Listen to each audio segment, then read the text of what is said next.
May you awaken to the mystery of being here and enter the quiet immensity of your own presence. May you have joy and peace in the temple of your senses. May there be kindness in your gaze when you look within. The words of the poet John O'Donohue. And welcome to the online Sunday service of the Unitarian Universalist Church of Urbana-Champaign. I am the Reverend Florence Caplow, the lead minister of this church, coming to you live from our sanctuary this morning. Our theme for this fall is transformation and love. We are in a time of disruption and, we hope, transformation.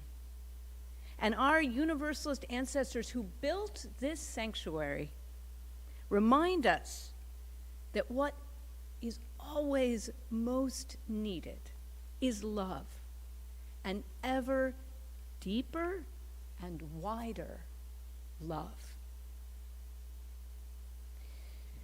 Just how in the world do we keep going in times like these? The death of Justice Ruth Bader Ginsburg on Friday shook me to my core, as I'm sure it did for many of you. The fires of the West have been breaking my heart, as even here we breathe in the smoke of their forests. How in the world do we keep going in times like these? Emily McKown, our youth coordinator and the executive director of the Channing Murray Foundation on campus, broke her leg earlier this summer, falling out of a tree.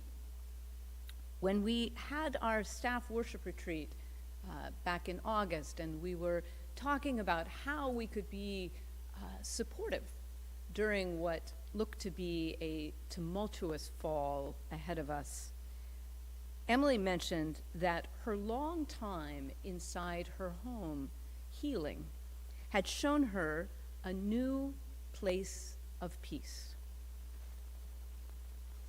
And that reminds me, one of her offerings today will be an exercise, a drawing exercise, so you might want to find a pen and paper so that you can participate in that in a few minutes. A lot of us over the last few months have spent more time at home than we ever imagined that we would. And maybe you too have found some new peace in your home, or searching for that peace in your heart to give you the strength to meet and respond to these times.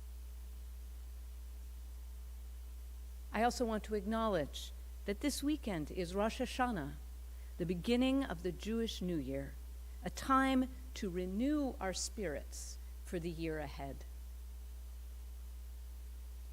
Each Sunday we begin with a land acknowledgement of the indigenous nations of this land.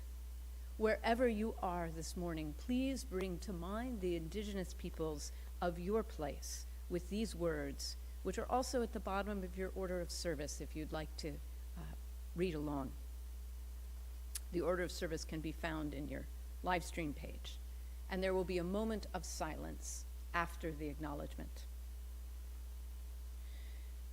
We recognize and acknowledge that we gather today on indigenous land, taken through deception, coercion, and violence. We acknowledge the continued displacement and oppression of Native peoples and honor their commitment to survival, identity, and the protection of our world.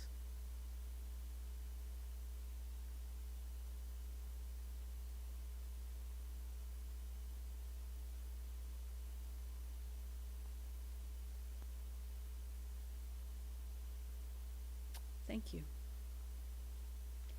And now Sam Ginger has a little offering for us for our prelude, and don't be shocked when you see two pianos. This is a piece that he composed, and he recorded it as four hands, recording himself over two pianos. Also, you will see an email address during the prelude where you can send your joy or sorrow to be shared this morning. And thank you also to Celia Barbieri, who will be sharing our chalice lighting this morning.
We light this chalice, symbol of our Unitarian Universalist tradition, to mark out this time together as special and worthy. If you have a chalice or candle at home, we invite you to join us in lighting it and speaking these shared words, as shown on your screen or printed in your order of service. As we kindle this flame, we reignite our commitment to our congregational mission, to build community, seek inspiration, promote justice, and find peace.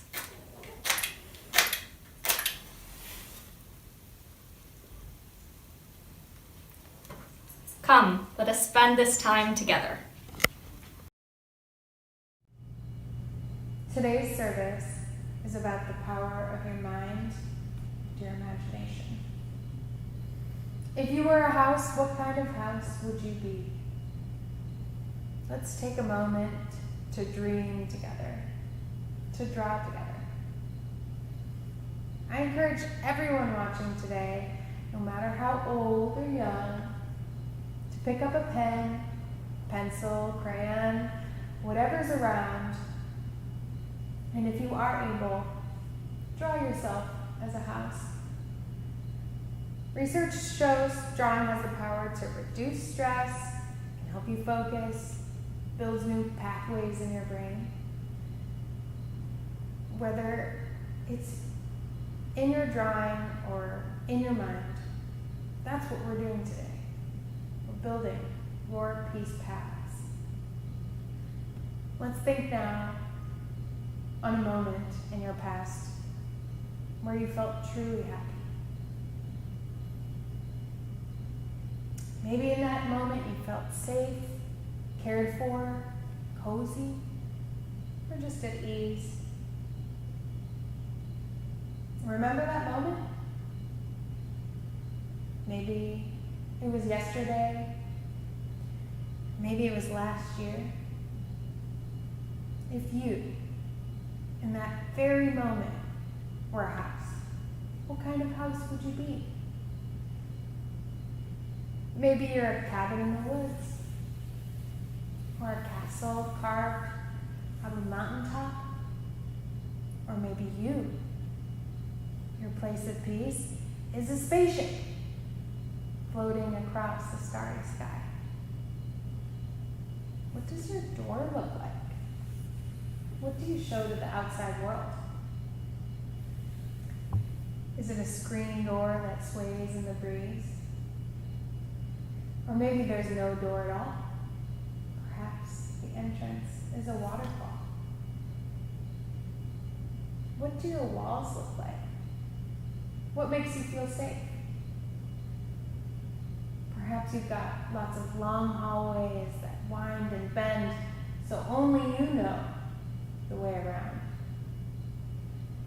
Or maybe you're a big open ballroom where the sound and air can bounce all around.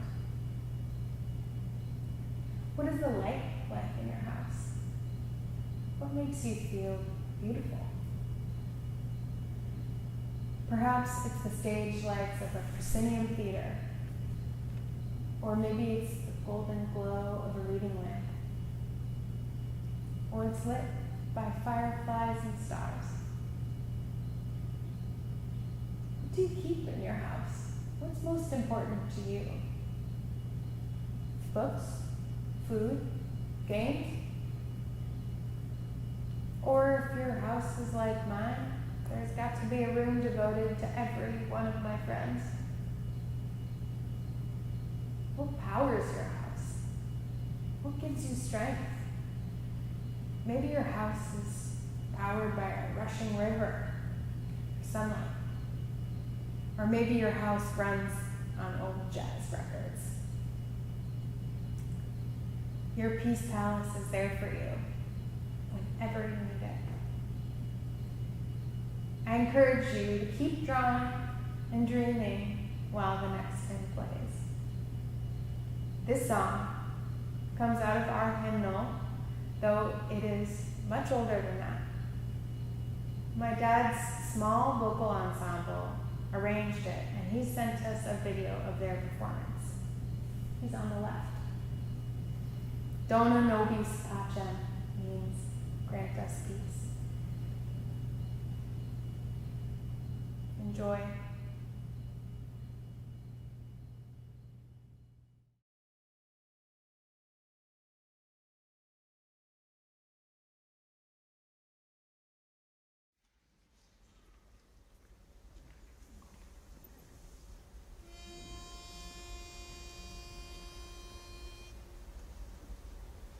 Dona nobis pacem, pacem,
McKown for that lovely meditation on what is your house? What are you as a house? And also her father for sharing Dona Nobis Pacem with us this morning. Thank you so much. We as Unitarian Universalists acknowledge and affirm that we are part of the universal web of interconnections with all life, with each other, with the community around us, and with the whole world. Each month, in that spirit, we share half of our Sunday offering with an organization in deep alignment with our values. This month, our shared offering is the CU Trauma and Resiliency Initiative, a grassroots organization led by Karen Sims. This organization responds to gun violence and the many traumas within our community. Next week, we will have a special service for UU the Vote, where our offering will be going to that national effort. So this is the last week to give to the Trauma and Resiliency Initiative. Please give as generously as you can. You can also donate afterwards or send a check in that will go directly to the Trauma and Resiliency Initiative. We want to keep this important work going in our community. After the offering, there will be a brief video from Sandy Hannum about how we can participate in Crop Walk. The offering will now be received.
Crop Walk is a community-wide interfaith effort to alleviate hunger and poverty and relieve suffering, both locally and globally.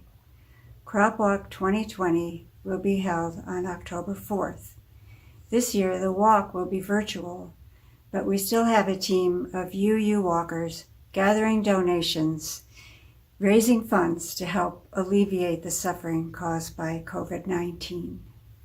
Champaign-Urbana has always had hunger and poverty, but this pandemic has caused even more economic losses and food insecurity in our community.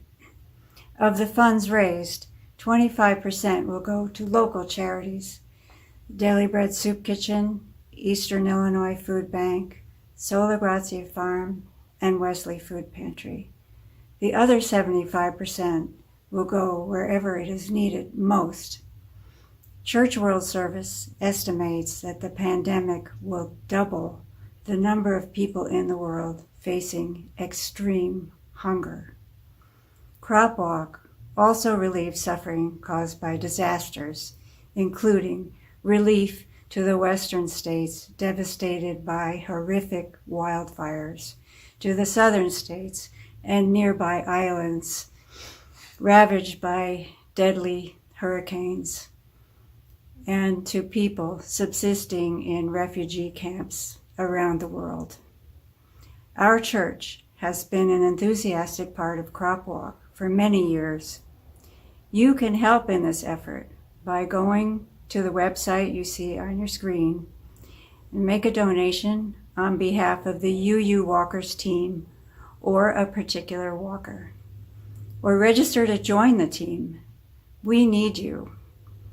Thank you for your generosity and compassion in supporting this worthy cause. I broke my leg early July, as many of you know. When the doctor told me it would be a couple months before I was walking again, time seemed to stop. It was as if the time before was in fast forward and someone had just pushed the slow motion button. Before my broken leg,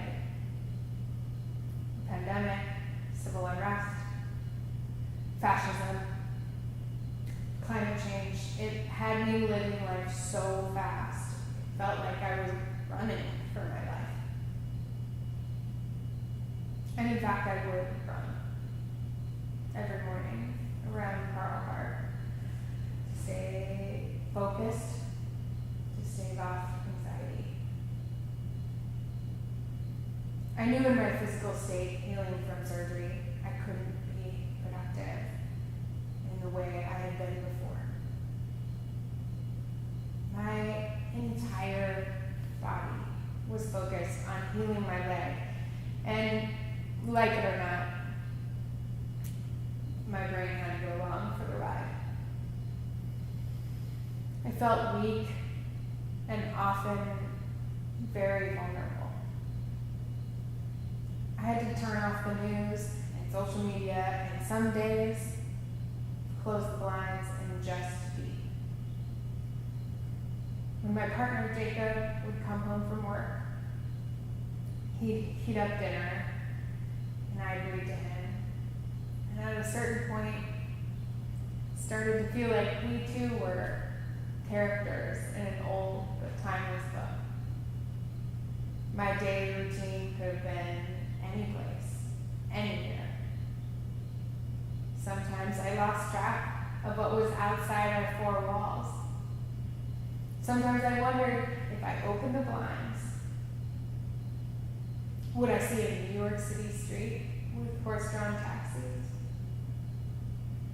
If I walked out onto my porch, maybe I'd see an open prairie where my great-great-grandmothers were farmers.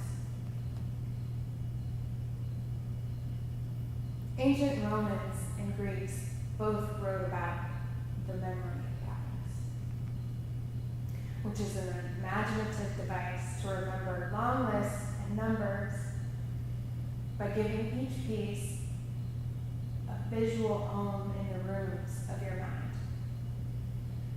And through my convalescence, my imagination became a tool for my healing, to keep my sanity through the pain and find strength in my vulnerability. I built myself a peace palace. It was both in my rickety old house and in my mind. Perhaps it was the gold thread of my blanket that led me there, or, the propulsion from the ceiling fan that would lift me up and away. This peace palace was not a tool to remember something complex outside myself. but a tool to help me remember something simple inside myself. A place to remember my joy, my strength, my beauty, which is always there, no matter what fires rage around me. Last week, I started to take my first steps unassisted. Emerging back into the real world, I know the chaotic winds of 2020 are no more tamed than they were 2 months ago. But because I was physically forced to go inside myself for a time, I can step out and serve my community with an assuredness I couldn't find before.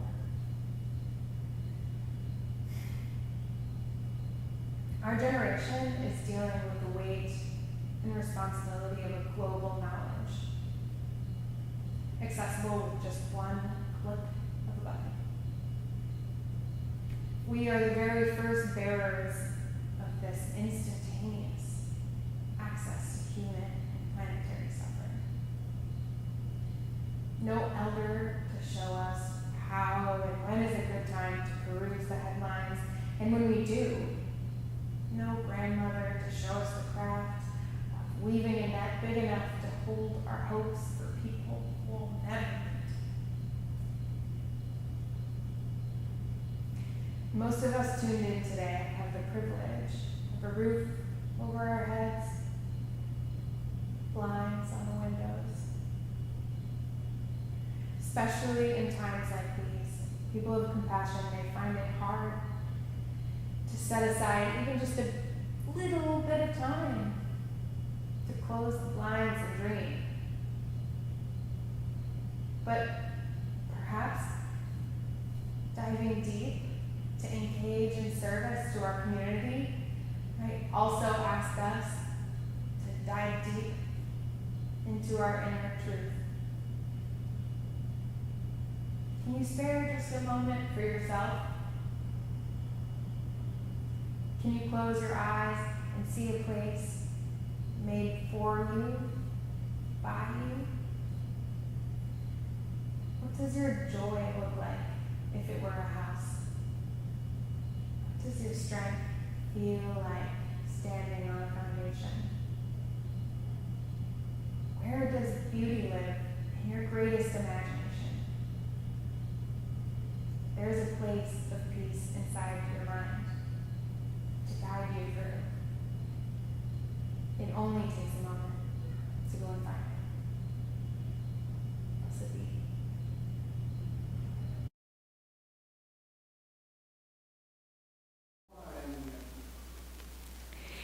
Each Sunday, when we gather together, whether it is in this sanctuary or virtually, we are carrying in our hearts the joys and sorrows of everything that's happening in the world and how that affects us, as well as our individual joys and sorrows. Please bring to mind bring to heart what is in your heart as we listen to or sing along with our blessing song. There is still time to send in a joy or sorrow to be shared aloud this morning, and please don't be shy. One of the things that I've realized is that during this time of physical distancing, sharing our joys and sorrows with each other is a way of creating and deepening community. You will see the email address to send your joy and sorrow during the blessing song.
Thank you to all who have sent in joys and sorrows this morning. Due to the vagaries of email, it's possible that you've sent something in and it hasn't arrived in my inbox yet. If that happens, know that we will include all of your joys and sorrows in this week's e-news. My first joy, and it is truly a joy, is from Matt and Natalie Stasevich family, and this is their joy. Our baby Lavender has arrived. If stats make it real, she came at 10:45 p.m. Tuesday at 6 pounds, 13 ounces, and with a full head of hair. Mom and baby are both happily recovering, and all are starting to catch some sleep sometimes. We know that won't last, but, and I know that they are all home now. So happy news and congratulations, Matt and Natalie.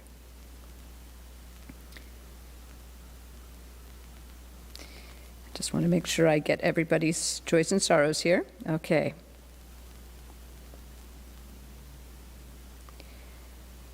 From Jessica Augustin, blessings for Samson, the bulldog I adopted yesterday.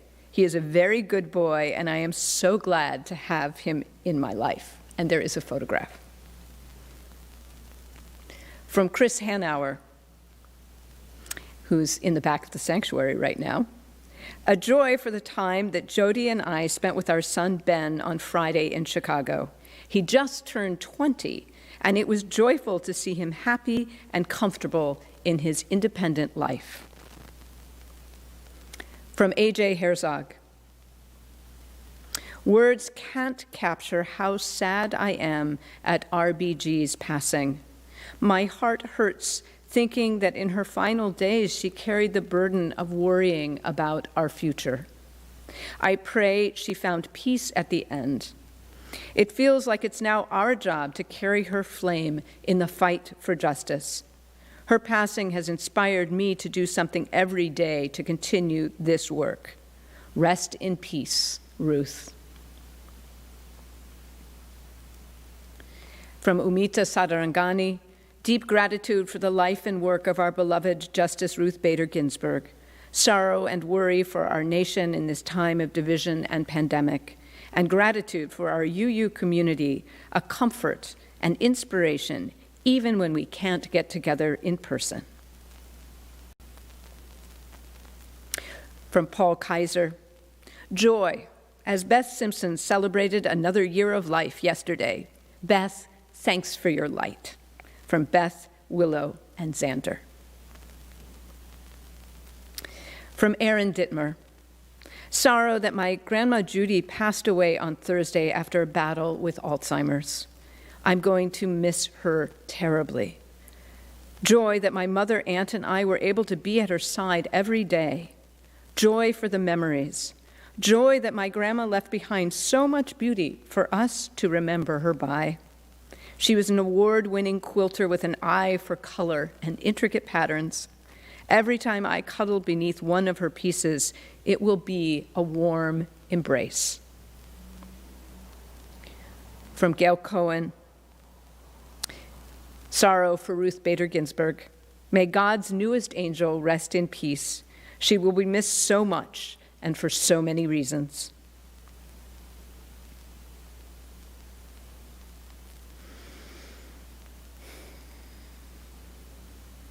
I'm just checking that I got them all. And again, if we missed anyone, I'll be sure that it's in the e-news. I'd like to share some words from a friend, Andrew Cooper, the editor of the Buddhist magazine Tricycle, on the loss of Ruth Bader Ginsburg. I shared these words also last night during our online vigil for her. It is said that to die on Rosh Hashanah Eve is a blessing reserved for only the most righteous. That must certainly be true for Ruth Bader Ginsburg. A light has gone out in the world, and as it has for countless others. It scares me and fills me with grief. Let her name be blessed, and may we be blessed by her name in death as in life. And may we all remember her light and live it forward and light a candle with gratitude. Shana Tova.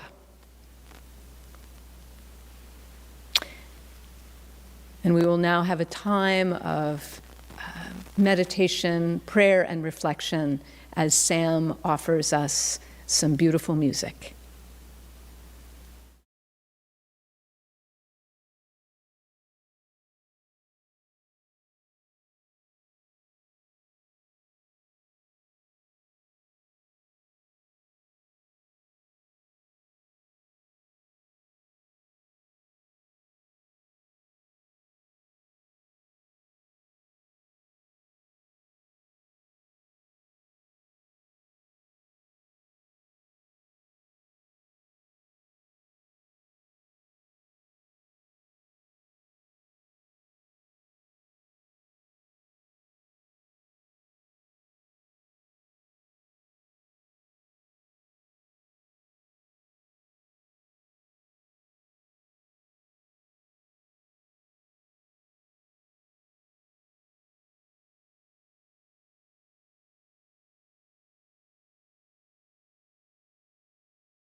Continuing our theme of peace and palaces, here's an old fantastical story from a Buddhist sutra, nearly 2,000 years old, called the Vimalakirti Sutra, an early Mahayana sutra.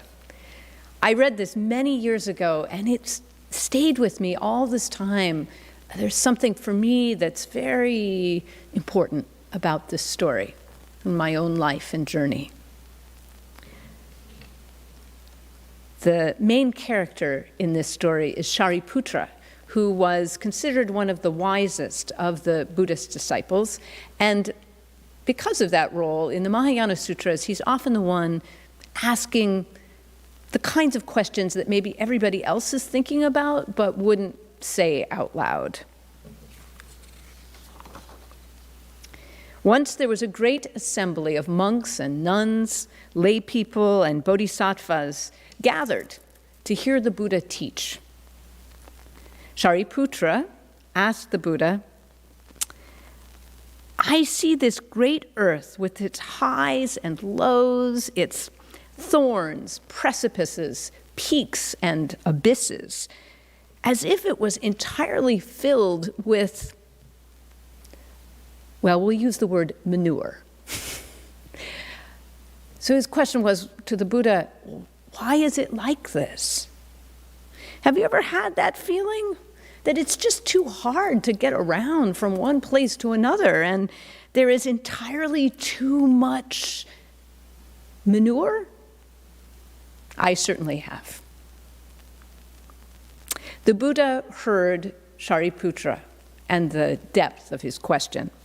And in his compassion for his disciples, this is really what happens in the story, he touched the ground of this billion-world galactic universe with his big toe. I would demonstrate, but you won't see it on the camera.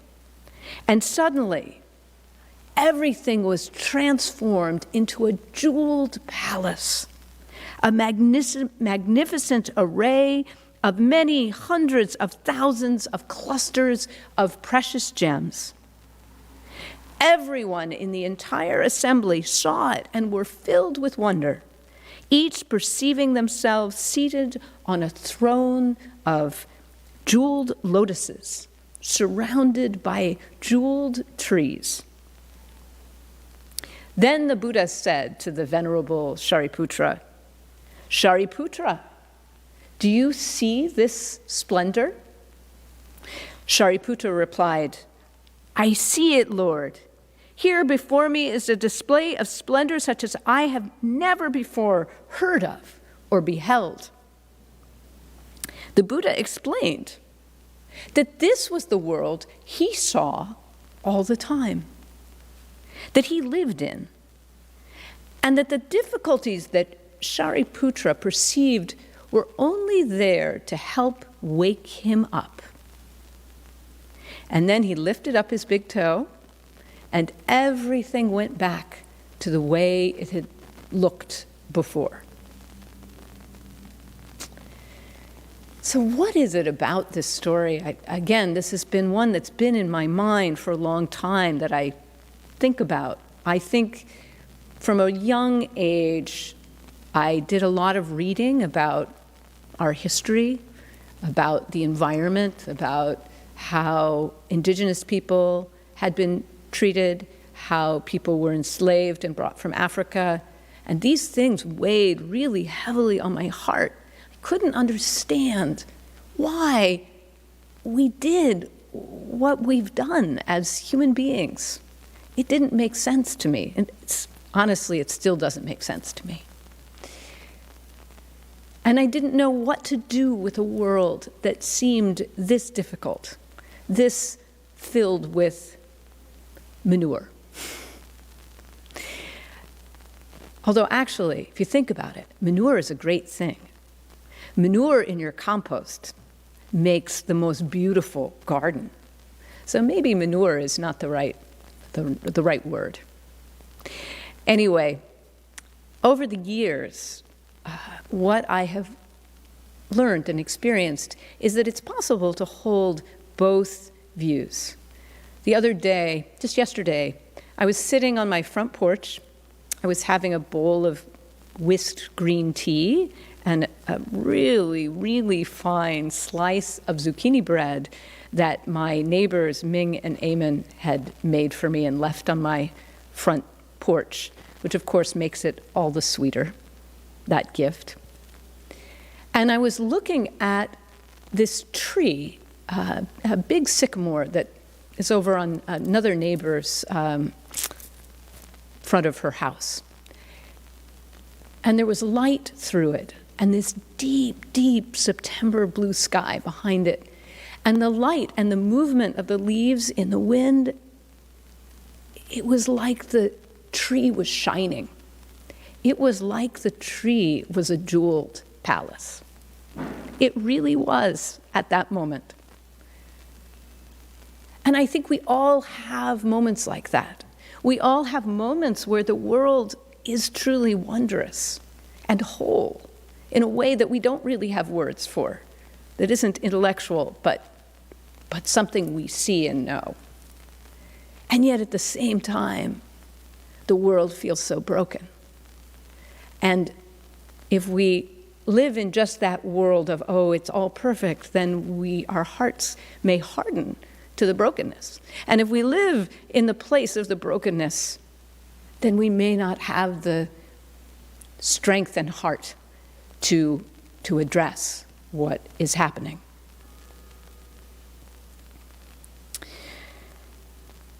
So that light through the trees, that jeweled palace that the Buddha shows everyone, that doesn't mean not responding to the suffering we see. When I think about Emily's talk and what she learned being confined to her house with a broken leg, I think about how much Emily has given to our community. You may not know that she is really the mastermind behind the Bucket Brigade that has brought food to so many here in this community and many other wonderful activities. So, again, when I think about this call to inner peace, I often think of the cautionary tale of the German churches in the lead up to World War II.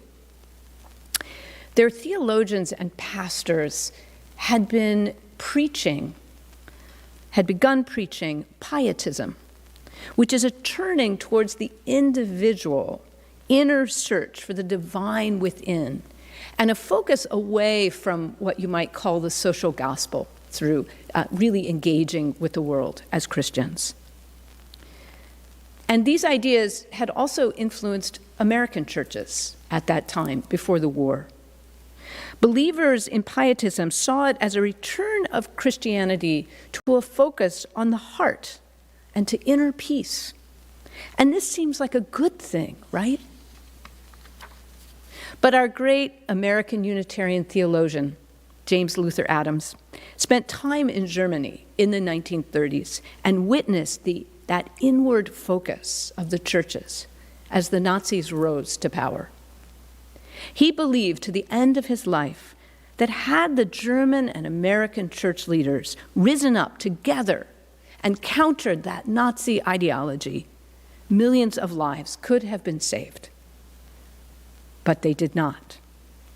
He dedicated himself and his writing to reminding us of the power of community and the need of religious community and civil community, and the need to act from our beliefs and values. The great Reverend Dr. Martin Luther King and Mahatma Gandhi brought these two understandings together. Both preached that we must find inner peace and our grounding in love precisely so we can respond to injustice in the world effectively. Both saw action from rage and grief to be understandable, but much less effective. In other words, we must see and build our peace palace as a place of renewal and strength and joy, but not stay in it, not hide from the world in it. Our work is to manifest that love and peace in our understanding and our action, knowing that the real illusion is any sense of being separate from those experiencing injustice. As the socialist Eugene V. Debs reminded the world, while there is a lower class, I am in it. While there is a criminal element, I am of it. And while there is a soul in prison, I am not free. I love that the mission of this church, which we said together in our chalice lighting, includes promoting justice and finding peace.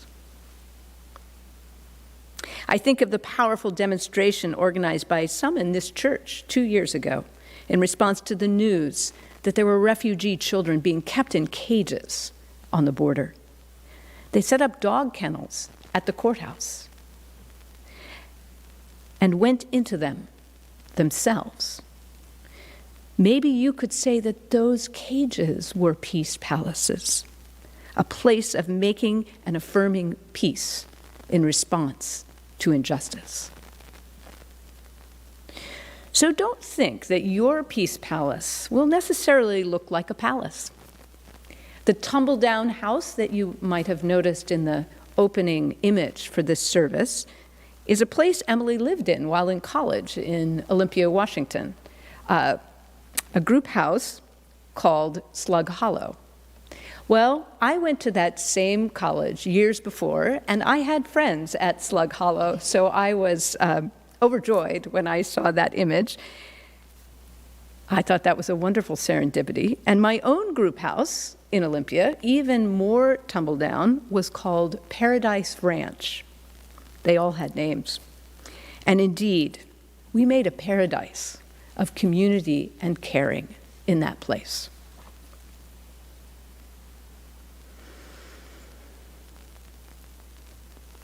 I suppose what I'm trying to say with all this is that inner peace and outer peace are connected. Inner peace without outer action can lead to terrible injustice, and outer action without inner peace can leave you empty and despairing. Ask any activist and they will tell you how hard that journey is. Listen to Ruth Bader Ginsburg describe a lifetime of staying strong in her commitment to the Constitution, to the values upon which this country was based, and beliefs as a Jewish woman in the cesspool of D.C. national politics. And think of the unimaginable good she helped create by never giving up. That is our work in these times, to double down in our commitments to love and transformation, no matter what. I want to close with some beautiful words by Danielle Chenoweth, supervisor of Cunningham Township, friend of this congregation, and fierce advocate for the most vulnerable in our community. I have her permission to share these words, which say exactly what I most want to say to you this morning. I could have just read these and skipped the rest of the reflection. Please know, I love you. I value you. I respect you. I encourage you to be gentle with yourself and others. Save your ferocity for ideas and movements for justice. Save energy for juicing up your life with that which you long for. As we work to survive and transform the world, let's love this paradise called Earth we are so lucky to live on. Fall colors are coming. It is harvest season. Remember that our ancestors survived plagues and storms and dictators, and we will too. Love to all.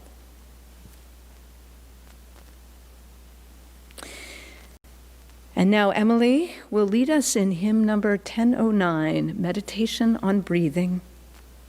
Please sing along and let the song fill you with peace.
In this time of transformation and peril, may our love deepen and widen until all are held within its embrace.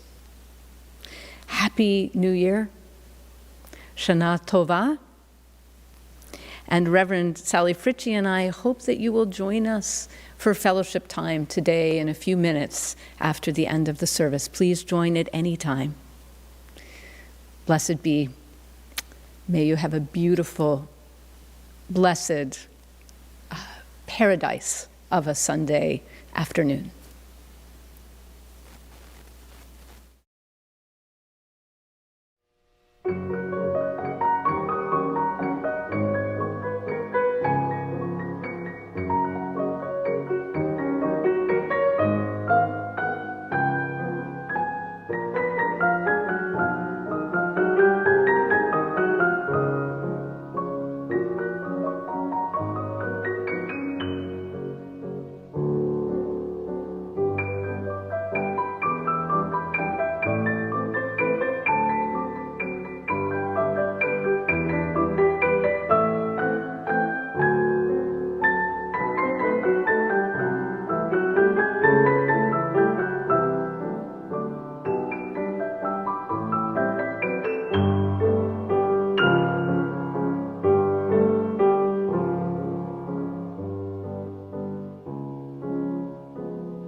We extinguish our chalice with these shared words written by Unitarian Universalist minister Reverend Elizabeth Selly Jones.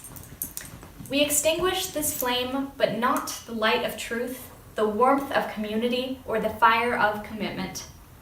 These we carry in our hearts until we are together again.